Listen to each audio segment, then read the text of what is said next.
यदि बीएसपी नहीं बनी होती तो अब तक ये बाबा साहब का नाम मिटा देते और जो संविधान में दबे कुचले लोगों को कानूनी अधिकार मिले उन्हें खत्म कर देते। ये तो बीएसपी की वजह से इनकी मजबूरी है। तो इसलिए जब उसमें ये कामयाब नहीं हो पा रहे हैं तो ये लोग अब सोच रहे हैं कि इसके बाद इन्होंने बीएसपी को खत्म करने का प्रयास किया कि बीएसपी को ही खत्म किया जाए, तब दबे कुचले लोगों का वोट पड़ेगा। तो इन्होंने छोटी छोटी पार्टियां बनाई स्वार्थी किस्म के लोगों को इस्तेमाल करके, ताकि इनका चुनाव में वोट बढ़ जाए। ये सब किया इन्होंने। क्या डॉक्टर उदित राज कांग्रेस पार्टी के लिए संकट बनने वाले हैं? जी हां दोस्तों, मैं आरडी भारती और आप देख रहे हैं बिहारी सुल्तान। अगर आप हमारे चैनल पर नए हैं तो चैनल को सब्सक्राइब कर लीजिए, वीडियो अच्छा लगे तो इसे लाइक कर दीजिए, शेयर कर दीजिए। हम फेसबुक पेज पर भी आते हैं, फॉलो करना ना भूलें। और डॉक्टर उदित राज और बहन मायावती जी का जो बयानबाजी रहा है, जो प्रेस कॉन्फ्रेंस रहा है, ये अब धीरे धीरे रंग ला रही है।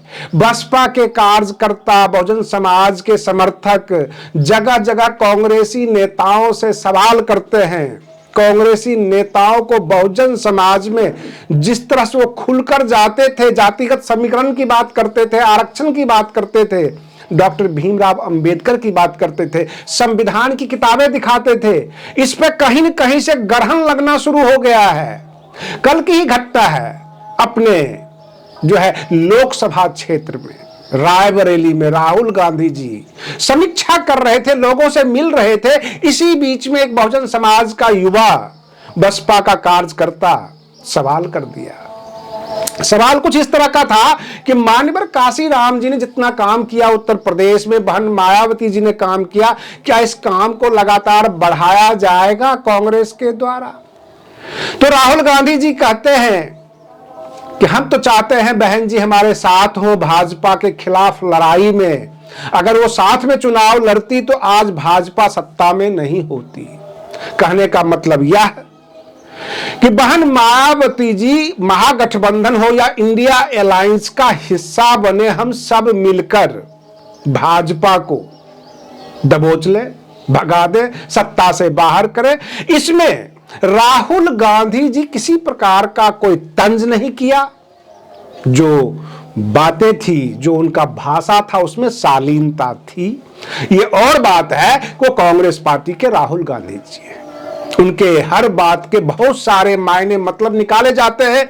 विभिन्न मीडिया हाउस, राजनीतिक विश्लेषकों के द्वारा तरह तरह के अर्थ निकाले गए। किसी ने कहा 2027 का उत्तर प्रदेश विधानसभा चुनाव का यह आगाज है। सपा, बसपा, कांग्रेस सब एक साथ आने वाली है और राहुल गांधी जी ये कोशिश करेंगे, लेकिन मुझे नहीं लगता कि ये कोशिश कितनी रंग लाएगी। कारण कि राहुल गांधी जी बहन जी करेंगे और दूसरे नेता गला घोटने की बात करेंगे, तो ये फिर जो है आपस में गठबंधन कैसे होगा? या तो सभी कांग्रेस नेता बहन मायावती जी को सम्मानित तरीके से संबोधन करें, तब जाके बात बन सकती है। और उसमें भी अखिलेश यादव जी भी एक फैक्टर हैं इंडिया अलायंस के। अगर अखिलेश यादव जी, राहुल गांधी जी सब के सब बहन जी को वरिष्ठ नेता मानकर उनके पास जाकर ये प्रस्ताव रखे 2027 के लिए, तो ये बातें बन सकती है। और रही बात ये कि कांग्रेस ने अपनी मीटिंग कर ली, अब बसपा का पटना में अपना मीटिंग है। बिहार विधानसभा चुनाव में बसपा को कितनी सीट निकलती है, कितना वोट प्रतिशत मिलता है, बिहार की स्थिति के ऊपर निर्भर करता है कि उत्तर प्रदेश में बहन मायावती जी की कितनी धमक होगी। बीच में 2026 में पश्चिम बंगाल का भी चुनाव है। बहन जी क्या वहां पर भी मेहनत करवाते हैं अपने कार्यकर्ताओं से, अथवा केवल फॉर्मेलिटीज पूरा होगा पश्चिम बंगाल का? ये भी जो है भविष्य के गर्त में है, इसके ऊपर हम कुछ नहीं कह सकते। लेकिन बिहार विधानसभा में बसपा एक अच्छा रंग लाएगी।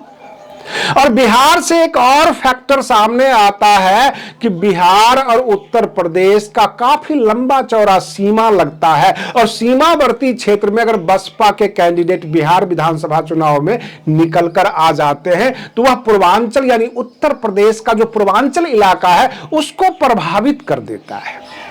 राहुल गांधी जी बहन मायावती जी को सम्मानित तरीके से कहते हैं कि उनको आना चाहिए, लेकिन न्योता कौन देगा, मीटिंग अरेंज कौन करेगा, कौन बिठाएगा इंडिया गठबंधन में लाने के लिए? केवल आम जनता के सामने बयानबाजी से बात नहीं बनता। एक नेता सम्मानित तरीके से संबोधन कर दे और दूसरा नेता अपमानित तरीके से संबोधन करे तो ये बात बनती नहीं है। इसे ही कहते हैं राजनीतिक चालाकी। अब प्रश्न ये उठता है कि कांग्रेस कितनी भी राजनीतिक चालाकी कर ले, लेकिन जो आम जनता है, जो बहुजन समाज के लोग हैं, उनके मन में यह तो बिठा ही दिया गया कि डॉक्टर उदित राज कांग्रेस के हैं, और डॉक्टर उदित राज जी ने गलत शब्द का प्रयोग किया। आप व्याकरण अच्छी जानते होंगे, शब्दावली भी अच्छी जानते होंगे, लेकिन पूरे जनता में जो मैसेज चला जाए वो बिल्कुल आग की तरह होती है, वो फैल जाती है, फिर उसको समेटना एक लंबा काम हो जाता है।